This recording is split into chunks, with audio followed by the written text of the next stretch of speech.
வணக்கம். இன்னைக்கு நம்ம சேனல்ல என்ன பார்க்க போறோம் அப்படின்னு பாத்தீங்கன்னா அமீன்ஸ் சாப்டர்ல இருந்து ரொம்ப ரொம்ப முக்கியமான டாபிக், அதாவது பிசிக்கல் ப்ராப்பர்ட்டிஸ் ஆஃப் அமீன்ஸ் பார்க்க போறோங்க. இந்த பிசிக்கல் ப்ராப்பர்ட்டில என்னெல்லாம் டிஸ்கஸ் பண்ண போறோம் அப்படின்னு பாத்தீங்கன்னா ஃபர்ஸ்ட் வந்து பிசிக்கல் ஸ்டேட் பார்க்க போறோம். சரிங்களா? ரைட். ரெண்டாவது விஷயம் என்ன அப்படின்னா முக்கியமான point, that is boiling point பார்க்க போறோம். பாய்லிங் பாயிண்ட் எப்படி இந்த பாய்லிங் பாயிண்ட் இருக்கு அமீன்ஸ்க்கு, அது இன்க்ரீஸ் ஆகுதா டிக்ரீஸ் ஆகுதா, இன்க்ரீஸ் ஆனா ஏன் இன்க்ரீஸ் ஆகுது, டிக்ரீஸ் ஆனா ஏன் டிக்ரீஸ் ஆகுது, இப்போ 1 டிகிரி அமீனுக்கு எப்படி இருக்கு, 2 டிகிரி அமீனுக்கு எப்படி இருக்கு, 3 டிகிரி அமீனுக்கு எப்படி இருக்கு அப்படிங்கறத டீடைலா பார்க்க போறோம். சரியா?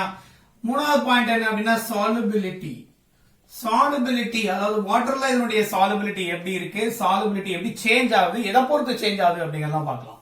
அதுக்கப்புறம் ஓடர், சோ என்ன மாதிரியான ஓடர்ஸ் இருக்கு அப்படிங்கறதுலாம் டீடைலா இந்த வீடியோல டிஸ்கஸ் பண்ண போறோம். சோ இது வரைக்கும் நம்ம சேனல் சப்ஸ்கிரைப் பண்ணாதவங்க மறக்காம சேனலை சப்ஸ்கிரைப் பண்ணிக்கோங்க. கூடவே பக்கத்துல இருக்கிற பெல் ஐகானை கிளிக் பண்ணிட்டு ஆல் நோட்டிபிகேஷனை ஃபிக்ஸ் பண்ணி வச்சிருங்க. அப்பதான் எப்பலாம் நம்ம வீடியோ போறோமோ அப்போ நோட்டிபிகேஷன் வந்துரும். வாங்க வீடியோக்குள்ள போலாம். ஃபர்ஸ்ட் ஆஃப் ஆல் என்ன பார்க்க போறோம் அப்படின்னு பாத்தீங்கன்னா பிசிக்கல் ஸ்டேட் பார்க்க போறோம். சரியா? பிசிக்கல் ஸ்டேட் அப்பனா என்ன அர்த்தம், அதாவது சாலிடா இருக்கா, லிக்விடா இருக்கா, கேஸா இருக்கா அப்படின்னு பார்க்கணும். அதுக்கப்புறம் வேற ஏதாவது பிசிக்கல் ப்ராப்பர்ட்டிஸ் இருந்தா செக் பண்ணணும். யூஸ்வலி லோயர் அமீன்ஸ் ஆர் எப்படி இருக்கும், gases. சரிங்களா? gases-ஆ இருக்கும். அப்ப ஹையர் மெம்பர்ஸ் போக போக higher members are liquid and even சாலிடா கூட இருக்கிறதுக்கான பாசிபிலிட்டி உண்டு. சாலிடா இருக்கிறதுக்கான பாசிபிலிட்டி கூட உண்டு. அப்ப அந்த அளவுக்கு ஹையர் மெம்பர்ஸ் போக போக இந்த மாதிரி இருக்கலாம். Possibilities are there. ஓகேயா? ரைட். அடுத்த பாயிண்ட் பாத்தீங்க அப்படின்னா என்ன அப்படின்னா, சோ இந்த பிசிக்கல் ஸ்டேட் சொல்றோம் இல்லையா, lower amines are gases, higher members are liquids and even solids அப்படின்னு பார்த்தோம். யூஸ்வலா அமைன்ஸ் எப்படி இருக்கும் அப்படின்னு பாத்தீங்கன்னா, அமைன்ஸ் ஆர் கலர்லெஸ் காம்பவுண்டுங்க. இந்த யூஸ்வலா கலர்லெஸ். இப்போ பாத்தீங்கன்னா அனிலீன் எடுத்துக்கிறோம்னு வச்சுக்கோங்களேன், it's a colorless one. Aniline is a colorless one. Colorless compound தான். But due to atmospheric oxidation என்ன நடக்குது, but due to atmospheric oxidation என்ன ஆகுது, they become colored. புரியுதுங்களா? அப்ப கலரா இருக்கிறதுக்கான ரீசன் என்ன அப்படின்னு பாத்தீங்கன்னா, ஜஸ்ட் அட்மாஸ்பியரிக் ஆக்சிடேஷன்னால இது கொஞ்சம் கலரா எக்ஸிஸ்ட் ஆகுது. ஸ்லைட் கலர்ஸ் தான். இப்போ ரொம்ப டெப்தான கலர்ஸ் இருக்காது, லைட் கலர்ஸ் இருக்கும். சரியா? ரைட். சோ அப்ப இதான் என்னது physical state about that amines. சரிங்களா? அடுத்து பாருங்க பாய்லிங் பாயிண்ட் எப்படின்னு பார்க்கலாமா? ரைட். பாய்லிங் பாயிண்ட்னா என்னங்க உங்களுக்கு தெரியும் இல்லையா? பாய்லிங் பாயிண்ட் அப்படின்னா என்ன? பாய்லிங் பாயிண்ட்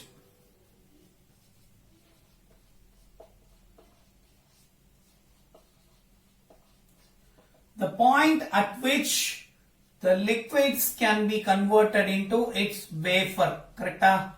சோ லிக்விட்ஸ் வந்து வேப்பரா மாறக்கூடிய அந்த ஸ்டேட்டுக்கு பேர் தான் என்னது, பாய்லிங் பாயிண்ட் அப்படின்னு சொல்றோம். அந்த டெம்பரேச்சர் பேர் தான் பாய்லிங் டெம்பரேச்சர் அப்படின்னு சொல்றோம். கரெக்டா?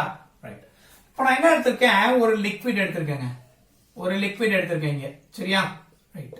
இதை என்ன பண்றேன் அப்படின்னா ஹீட் பண்றேன். ஒரு பர்னர் வச்சுட்டு just I am going to heat it. இதை ஹீட் பண்றேன், ஃப்ளேம்ஸ் அப்ளை பண்ணி ஹீட் பண்றேன். என்ன நடக்கும், the liquid started to boil. எப்போ பாயில் ஆகும், அதாவது இது ஒரு லிக்விட் இல்லையா, the vapor pressure of that particular liquid that is equal to, இது ஓபன் கண்டெய்னர் தானே, அப்ப atmospheric pressure. புரியுதுங்களா? So vapor pressure of the liquid which is equal to atmospheric pressure. Atmospheric pressure க்கு எப்ப ரீச் ஆகுதோ அப்பதான் the liquid started to boil. அதனாலதான் வெவ்வேறு லிக்விடுக்கு வெவ்வேறு பாய்லிங் பாயிண்ட் இருக்கு. புரியுதுங்களா? வாட்டர் எடுத்தீங்கன்னா 100 டிகிரி செல்சியஸ், ஆல்கஹால் எடுத்தீங்கன்னா சேஞ்ச் ஆகும், பெட்ரோல் எடுத்தீங்கன்னா சேஞ்ச் ஆகும், டீசல் எடுத்தீங்கன்னா சேஞ்ச் ஆகும், கெரோசின் எடுத்தீங்கன்னா சேஞ்ச் ஆகும். Why? Because of that vapor pressure. எந்த அளவுக்கு இதை ஹீட் பண்ணோம்னா உடனே வேப்பர்ஸ் கிடைச்சது அப்படின்னா சீக்கிரமே அட்டைன் பண்ணிடும். அப்ப பாய்லிங் பாயிண்ட் கம்மியா இருக்கும். ரொம்ப நேரம் எடுத்து இந்த 1 அட்மாஸ்பியரிக் பிரஷர் ரீச் ஆகுது அப்படின்னா it will take more time. அப்ப பாய்லிங் பாயிண்ட்டும் ஹையரா இருக்கும். புரியுதா? இதான் ஜெனரலா பாய்லிங் பாயிண்ட்டுக்கான டெஃபினிஷன். ஓகேயா?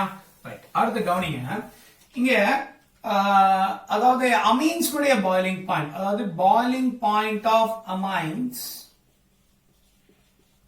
are usually greater than that of hydrocarbon of comparable molar masses. Comparable molar masses. அப்படின்னா என்ன அர்த்தங்க? கம்பேரபிள் மோலார் மாஸ்னா இப்போ ஒரு அமீன் எடுத்துக்கிறோம், அதே மாதிரி ஒரு ஹைட்ரோ கார்பன் எடுத்துக்கிறோம், ரெண்டுனுடைய மோலார் மாஸும் அப்ராக்சிமேட்டா ஈக்குவலா இருக்கும். அப்ப அந்த கண்டிஷன்ல யாருக்கு பாய்லிங் பாயிண்ட் அதிகமா இருக்கும் அப்படின்னா அமீன்ஸ்க்கு அதிகமா இருக்கும் அப்படின்றாங்க. எதனால பின்னாடி பார்க்கலாம். ஒண்ணு இல்ல, ஜஸ்ட் பை ஹைட்ரஜன் பாண்டிங். சரிங்களா? ஹைட்ரஜன் பாண்டிங் இங்க இருக்கும், இங்க there is no hydrogen bonding. இங்க week van der Waals force of attraction தான் இருக்கும் இதுல ஹைட்ரோ கார்பன்ஸ்ல. சரியா? அதனாலதான் வந்து இதுக்கு ஹையர் பாய்லிங் பாயிண்ட் இருக்கு அப்படின்னு சொல்றாங்க. சரியா? அதே நேரத்துல கம்பேர் பண்ணும்போது boiling point of amines are less than that of boiling point of alcohol and carboxylic acid with comparable molar masses. புரியுதுங்களா? comparable molar masses அப்படின்னா என்ன புரியுதா? அதாவது இப்போ இதனுடைய ஒரு அமீன் எடுத்துக்கிறோம், அந்த அமீனுடைய மோலார் மாஸ் வந்து 50 கிராம் per மோல்னு வச்சுக்கோங்க. அதே 50 கிராம் per மோல் இருக்கக்கூடிய ஒரு ஆல்கஹால் எடுத்துக்கிறோம். இந்த ரெண்டையும் எடுத்தீங்கன்னா ஆல்கஹாலுக்கு தான் ஹையர் பாய்லிங் பாயிண்ட். ஆல்கஹால் அல்லது கார்பாக்சிலிக் ஆசிட் இருந்துச்சு அப்படின்னா அவங்க ரெண்டு பேருக்கு தான் ஹையர் பாய்லிங் பாயிண்ட் இருக்கும் கம்பேர் டு அமீன்ஸ். ஏன் அப்படின்னா பிகாஸ் இங்க அமீன் ஃபங்க்ஷனல் குரூப் என்ன NH2வா, அப்ப இங்க நைட்ரஜனுடைய எலக்ட்ரோநெகட்டிவிட்டி பாத்தீங்கன்னா 3.0. சரிங்களா? இதுவே ஆக்சிஜனுக்கு பாத்தீங்கன்னு வச்சுக்கோங்களேன் எலக்ட்ரோநெகட்டிவிட்டி எவ்வளவு 3.5. அப்ப ஹையர் எலக்ட்ரோநெகட்டிவிட்டி இருந்துச்சு அப்படின்னா ஸ்ட்ராங்கான ஹைட்ரஜன் பாண்டிங்க ஃபார்ம் பண்ணும். அப்ப அதனாலதான் ஆல்கஹால்ஸும் கார்பாக்சிலிக் ஆசிடும் கம்பேரபிள் மோலார் மாஸ் ஆஃப் அமீன்ஸை கம்பேர் பண்ணும்போது ஹையர் பாய்லிங் பாயிண்ட்ல இருக்கு. புரியுதுங்களா? அப்ப ஸ்ட்ராங்கான ஹைட்ரஜன் பாண்டிங் இங்க ஆக்சிஜனோட அட்டாச் ஆகக்கூடிய ஹைட்ரஜனுக்கு தான் கிடைக்கும். இன்ஸ்டெட் ஆஃப் நைட்ரஜனோட அட்டாச் ஆகக்கூடிய ஹைட்ரஜனை விட ஆக்சிஜனோட அட்டாச் ஆகக்கூடிய ஹைட்ரஜனுக்கு தான் ஸ்ட்ராங் ஹைட்ரஜன் பாண்டிங் ஃபார்ம் பண்ணக்கூடிய கெபாசிட்டி இருக்கும். புரியுதா? அதனாலதான் it has higher boiling point அப்படின்னு சொல்றோம். புரியுது இல்லையா? இந்த கான்செப்ட் புரியுது இல்லையா? ரைட். அடுத்து கவனிங்க, முக்கியமான क्वेश्चन இது கேட்பாங்க. ஆக்சுவலா comparable molar mass of amines compare பண்ணும்போது ஏன் ஆல்கஹாலும் கார்பாக்சிலிக் ஆசிடும் அதை விட ஹையர் பாய்லிங் பாயிண்ட்ல இருக்கு அப்படின்னா நத்திங் பட் எலக்ட்ரோநெகட்டிவிட்டி டிஃபரன்ஸ். அதனால ஸ்ட்ராங்கான ஹைட்ரஜன் பாண்டிங் அப்சர்வ் பண்ணலாம். ஸ்ட்ராங்கான ஹைட்ரஜன் பாண்டிங் அப்சர்வ் பண்ணுது அப்படின்னா that forms a higher boiling point இருக்கும். சரிங்களா? இது கூடிய லிக்விடா ஃபார்ம் பண்ணி கொடுக்கும். புரியுதா? ரைட். கவனிங்க, இப்ப அடுத்து பாருங்க. இப்ப அமீன்ஸ் மத்த காம்பவுண்ட்ஸ் எல்லாம் கம்பேர் பண்ணிட்டோம். இப்ப அமீன்ஸ்ல நமக்கு 3 கேட்டகரி இருக்கு இல்லையா? என்னென்ன அமீன்ஸ் இருக்கு? 1 டிகிரி அமீன் இருக்கு, 2 டிகிரி அமீன் இருக்கு and 3 டிகிரி அமைன்ஸ் இருக்கு. கரெக்டா? 1 degree, 2 degree and 3 degree amines அப்படின்னு 3 கேட்டகரி இருக்கு. இந்த 3ல யாருக்கு ஹையர் பாய்லிங் பாயிண்ட் இருக்கும் பார்க்கலாமா? ரொம்ப சிம்பிள் பாருங்க. இப்ப என்ன எடுத்துக்கிறேன்னா 6 NH, இங்க ஒரு H. இது வந்து 1 டிகிரி அமீனா உங்களுக்கு நல்லாவே தெரியும் இல்லையா? நைட்ரஜனோட ஒரே ஒரு கார்பன் தான் டைரக்டா அட்டாச் ஆயிருக்கு. ஓகே, இது 1 டிகிரி அமீன். 6 NH, இங்க 6. அப்ப இங்க நைட்ரஜனோட 2 அல்கைல் குரூப் அட்டாச் ஆயிருக்கு அப்படின்னா அது 2 டிகிரி அமீன். 6 N 6, இங்க ஒரு 6. அப்ப நைட்ரஜனோட 3 அல்கைல் குரூப் அட்டாச் ஆயிருக்கு டைரக்டா, அதனால இது பேரு 3 டிகிரி அமீன். அப்ப இவரு 1 டிகிரி அப்படின்னும் இவரு 2 டிகிரி அப்படின்னும் இவரு 3 டிகிரி அப்படின்னு எடுத்துக்கிறோம். சரியா? Right. Before that hydrogen bonding என்னங்க? ஹைட்ரஜன் பாண்டிங் என்ன? ஹைட்ரஜன் பாண்டிங் அப்படின்னா என்ன ஐடியா இருக்கா? ஆல்ரெடி நம்ம வீடியோஸ் பார்த்திருந்தீங்கன்னா உங்களுக்கு டெஃபினட்டா ஞாபகம் இருக்கும். So hydrogen is placed in between two highly electronegative atoms such as oxygen, nitrogen, fluorine. ரொம்ப ஞாபகம் வச்சுக்கணும். on off ஞாபகம் வச்சுக்கோங்க. சிம்பிளா on off அப்படி ஞாபகம் வச்சுக்கணும். சரியா? ஆக்சிஜன், நைட்ரஜன், புளோரினுக்கு இடையில ஹைட்ரஜன் பிளேஸ் ஆச்சு அப்படின்னா அதுக்கு பேர் என்ன? ஹைட்ரஜன் பாண்டிங் அப்படின்னு சொல்றோம். சரியா? அப்ப இங்க பாருங்க, இங்க ஃபர்ஸ்ட் மாலிகுல் எடுத்துக்கோம். அப்ப ரெண்டாவது மாலிகுல் ஒரு மாலிகுல் இங்க எடுத்துக்கலாமா? என்ன எடுத்துக்கிறேன்னு பாருங்க.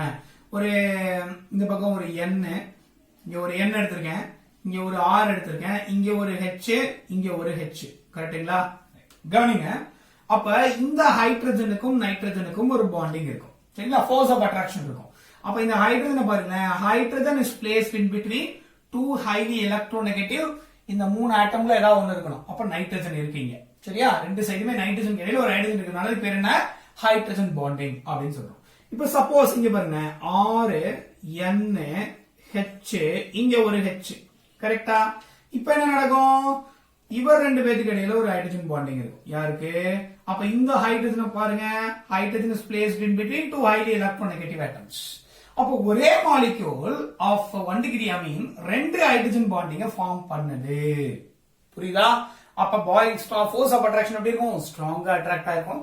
ஸ்ட்ராங்கா இருந்தது அப்படின்னா பாயிலிங் பாயிண்ட்டும் ஹையரா இருக்கும். புரியுதா? அப்ப யூசுவலா 1 டிகிரி அமீன்ஸ்க்கு ஹையர் பாயிலிங் பாயிண்ட் இருக்கும். ஓகே? இப்ப 2 டிகிரி அமீன் எடுத்துக்கலாம். இந்த NH நான் எப்படி எடுத்துக்கிறேன் அப்படின்னா இப்படி எடுத்துக்கிறேன். இங்க H எடுக்கிறேன். சரியா? NH 2 டிகிரி அமீனா NH இப்படி வரும் இல்லையா? ரைட். இப்ப அதே மாதிரி இன்னொரு மாலிகுல் எடுத்துக்கிறேன். R N, இங்க ஒரு H, இங்க ஒரு Rங்க. சரியா? இப்ப பாருங்க, இந்த ஹைட்ரஜனுக்கும் நைட்ரஜனுக்கும் ஒரு ஃபோர்ஸ் ஆஃப் அட்ராக்ஷன் இருக்கும். அப்ப பாருங்க, இந்த hydrogen is placed in between two highly electronegative atom. அப்ப இங்க ஒரு மாலிகுல் பாருங்க, ஒரே ஒரு ஹைட்ரஜன் தான் நைட்ரஜனோட அட்டாச் ஆயிருக்கு. அப்ப ஒரு ஹைட்ரஜன் பாண்டிங் தான் ஃபார்ம் பண்ண முடியும். அப்போ இதோட கம்பேர் பண்ணும்போது இதனுடைய ஹைட்ரஜன் பாண்டிங் கம்மி. ஹைட்ரஜன் பாண்டிங் கம்மினா ஃபோர்ஸ் ஆஃப் அட்ராக்ஷன் ஸ்ட்ராங்கா அட்ராக்ட் ஆகலன்னு அர்த்தம். அட்ராக்ட் ஆகலன்னா பாயிலிங் பாயிண்ட் கம்மியா இருக்கும். ஈஸியா பிரேக் பண்ணிடலாம்னு அர்த்தம். புரியுதா? அப்ப பாயிலிங் பாயிண்ட் இதுக்கு கம்மி. 3 டிகிரி அமீனுக்கு பாருங்க, நோ ஹைட்ரஜன். நைட்ரஜனோட ஹைட்ரஜனே இல்ல பாருங்க இங்க. இப்போ இந்த 1 டிகிரி அமீன்ல இங்க ஒரு ஹைட்ரஜன், இங்க ஒரு ஹைட்ரஜன் இருக்கு. 2 டிகிரி அமீன்ல ஒரு ஹைட்ரஜன் இருக்கு. 3 டிகிரி அமீன்ல நோ ஹைட்ரஜன். அப்ப நோ ஹைட்ரஜன் பாண்டிங். அப்ப ஆர்டர் ஆஃப் பாயிலிங் பாயிண்ட் அப்படின்னு எடுத்தா எப்படி கொடுக்கலாம்? Order of boiling point of amines அப்படின்னு கொடுத்தீங்கன்னா usually 1 degree amines have higher boiling point when compared to 2 degree as well as 3 degree. ரொம்ப ரொம்ப முக்கியமான order. Order of boiling point of amines 1 degree amines தான் ஹையர் பாயிலிங் பாயிண்ட் இருக்கும் because of forming more hydrogen bonding. இங்க ஒரே ஒரு hydrogen bonding தான், இங்க நோ ஹைட்ரஜன் பாண்டிங். அப்ப ஹைட்ரஜன் பாண்டிங் இல்ல அப்படின்னா ஸ்ட்ராங்கா பைண்டா இருக்காது. ஸ்ட்ராங்கா பைண்டா இருக்காதுன்னா ஈஸியா பிரேக் பண்ணிடலாம். அப்ப கொஞ்சமா டெம்பரேச்சர் கொடுத்தா என்ன ஆயிடும்? பிரேக் ஆயிடும். ஈஸியா வேப்பர் ஸ்டேட்டுக்கு போயிடும். புரியுதா? சோ அதனாலதான் பாயிலிங் பாயிண்ட் இதுக்கு அதிகம், இதுக்கு கம்மி, இதுக்கு ரொம்ப கம்மி. புரியுது இல்லையா? இதான் என்னது? பாயிலிங் பாயிண்ட் பத்தின என்டையர் விஷயம். புரியுது இல்லையா? அடுத்து பாருங்க, மூணாவது property solubility. Before that you just take a screenshot. எடுத்தீங்களா? அடுத்து பாருங்க, சாலுபிலிட்டி அப்படின்னா என்னன்னு பாருங்க. சாலுபிலிட்டினா என்னங்க? அதாவது வாட்டர்ல அது டிசால்வ் ஆகக்கூடிய கெபாசிட்டிக்கு பேர் தான் சாலுபிலிட்டி அப்படின்னு சொல்றோம். கரெக்டா? ரைட். பாருங்களேன், இப்போ இங்க சாலுபிலிட்டி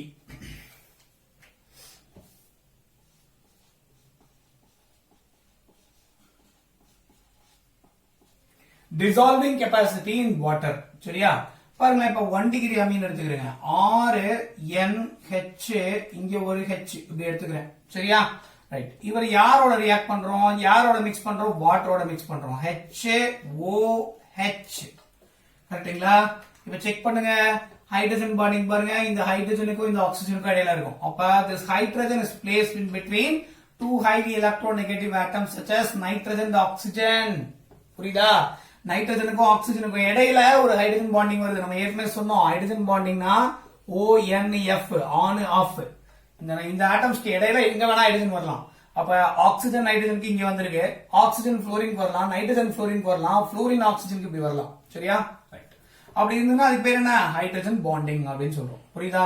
அப்ப இந்த ஹைட்ரஜன் பாண்டிங் வாட்டரோட ஃபார்ம் பண்ணுச்சு அப்படின்னா சாலுபிலிட்டி அதிகமா இருக்கும். அப்ப இங்க பாருங்க, அப்ப இங்க ஒரு OH, இங்க ஒரு H. அப்ப என்ன நடக்கும்? இந்த ஆக்சிஜனுக்கும் இந்த ஹைட்ரஜனுக்கும் ஒரு ஹைட்ரஜன் பாண்டிங் இருக்கும். புரியுதா? அப்ப ஸ்ட்ராங் ஹைட்ரஜன் பாண்டிங் அப்படின்னா டிசால்வ் ஆகக்கூடிய கெபாசிட்டியும் அதிகமா இருக்கும். புரியுதா? அப்போ மோர் ஹைட்ரஜன் பாண்டிங் அப்படின்னா மோர் சாலுபிள் இஸ் தி பார்ட். புரியுதா? அப்ப கவனிங்க, இங்க நான் எடுத்துக்கிறேன், என்ன எடுத்துக்கிறேன்னா இப்போ ஒரு CH3NH2 அப்படின்னு எடுத்துக்கிறேங்க ஒரு காம்பவுண்ட். சரியா? இந்த காம்பவுண்டுடைய சாலுபிலிட்டி எதை டிபெண்ட் பண்ணிருக்கு அப்படின்னா நமக்கு இது தெரியும், இது வந்து வாட்டர்ல சாலுபிள் ஆகக்கூடிய பார்ட். அப்ப இதுக்கு பேர் என்ன சொல்லலாம் அப்படின்னா ஹைட்ரோஃபிலிக் பார்ட்னு சொல்லலாம். ஹைட்ரோஃபிலிக் அப்படின்னு சொல்லலாம். ஹைட்ரோஃபிலிக் அப்படின்னு என்ன அர்த்தம்? ஜஸ்ட் ஹைட்ரோனா வாட்டர், பிலிக்னா லவ்விங் அர்த்தம். அப்ப வாட்டர் லவ்விங் பார்ட். சரியா? அப்ப இவர் யாரு? ஹைட்ரோபோபிக். ஹைட்ரோபோபிக் அப்படின்னு சொல்லுவாங்க. ஹைட்ரோபோபிக்னா யாரு? அதாவது ஹைட்ரோனா நமக்கு தெரியும் வாட்டர்னு சொல்லிட்டோம் இல்லையா? ஹைட்ரோனா வாட்டர்னு பார்த்தோம். வாட்டர். ஆனா போபிக்னா ஹேட்டிங் அர்த்தம். அப்ப வாட்டர் ஹேட்டிங் பார்ட். புரியுதா? அப்ப வாட்டர் லவிங் பார்ட் ஈஸியா வாட்டர்ல டிசால்வ் ஆக பார்க்கும். வாட்டர் ஹேட்டிங் பார்ட்டா இருந்தா டிசால்வ் ஆகாது. அப்ப இந்த செயினுடைய லென்த் சின்னதா இருக்குன்னா இதையும் சேர்த்து ஒரு சால்வபிள் பண்ணிடுவாரு. சப்போஸ் இந்த அமீன் எடுத்துக்கிறேன்னு வச்சுக்கோங்களேன். இப்ப CH3 CH2 CH2 CH2 CH2 NH2 அப்படின்னு எடுத்துக்கிறேன். இப்ப இந்த அமீன்ல பாருங்களேன், சாலபிள் பார்ட் யாரு? இவர் மட்டும்தான் ஹைட்ரோபிலிக். அப்ப இவர் யாரு? Hydrophobic part. அப்ப இந்த செயினுடைய லென்த் அதிகமாச்சுன்னா சாலுபிலிட்டி குறைஞ்சிடும். புரியுதா? அப்ப சாலுபிலிட்டி அப்படின்னா எப்படி கொடுக்கலாம்? சாலுபிலிட்டி is directly proportional to chain length. சரிங்களா? Sorry, inversely proportional to chain length. கரெக்டா? செயின் லென்த் இன்க்ரீஸ் ஆச்சுன்னா சாலுபிலிட்டி குறைஞ்சிடும். புரியுதா? பாருங்க, செயின் லென்த் இன்க்ரீஸ் ஆயிருக்கு. இது வந்து எப்படி இருக்கு? less soluble in water. அப்ப இவரு more soluble in water. புரியுதுங்களா? அப்ப செயின் லென்த் இங்க அதிகமாயிடுச்சுன்னா சாலுபிலிட்டி ஆட்டோமேட்டிக்கா குறைஞ்சிடும். புரியுதா? இதான் சாலுபிலிட்டி பத்தின விஷயம். புரியுதா? ரொம்ப ரொம்ப இம்பார்ட்டன்ட். ஓகேயா? அப்ப இங்கேயும் hydrogen bonding will plays a very important role. ஓகேயா? அப்ப இங்க 1 degree amines வந்து more soluble இருக்கும் when compared to 2 degree amines. ஏன்னா ஹைட்ரஜன் பாண்டிங் கம்மியா இருக்கும். ஆப்வியஸா 1 degree aminesக்கு தான் ஹையர் solubility இருக்கறதுக்கான சான்ஸும் இருக்கு. அதுல யாருக்கு அதிகமா இருக்கும்? ஹையர் மெம்பர்ஸ்கா லோயர் மெம்பர்ஸ்கா அப்படின்னு பார்த்தா lower members has higher solubility, higher members has lower solubility. புரியுதா? ரைட். அடுத்து பாருங்க, what is that odor அப்படின்னா என்னன்னு பார்க்கலாம். சரிங்களா? odor அப்படின்னா என்னன்னு பார்க்கலாம். So actually odor அப்படின்னா ஸ்மெல் இல்லையா? odor அப்படின்னா இங்க பாத்தீங்கன்னா lower members பாத்தீங்கன்னா எப்படி இருக்கும் அப்படின்னா fishy ஸ்மெல்லா இருக்குங்க. fishy smell. ஓகேயா? fish like smell மாதிரி வரும். ஓகேயா? amines பொறுத்த வரைக்கும். higher members அப்படின்னு பாத்தீங்கன்னா higher members there is no strong odor. எந்த விதமான strong odorம் இருக்கிறதுக்கான பாசிபிலிட்டி இங்க இல்லை அப்படின்றாங்க. புரியுதா? அப்போ ஓடரை பொறுத்த வரைக்கும் இந்த மாதிரி கேரக்டரிஸ்டிக். புரியுதா? சொல்ல புரியுது இல்லையா? I think so. இந்த வீடியோ உங்களுக்கு பிடிச்சிருக்கும்னு நினைக்கிறேன். வீடியோ பிடிச்சிருந்தா மறக்காம லைக் பண்ணுங்க. முக்கியமா வீடியோவை ஷேர் பண்ணுங்க, உங்க ஃப்ரெண்ட்ஸ்க்கு சொல்லுங்க. தேங்க்யூ சோ மச் ஃபார் வாட்சிங். தேங்க்யூ.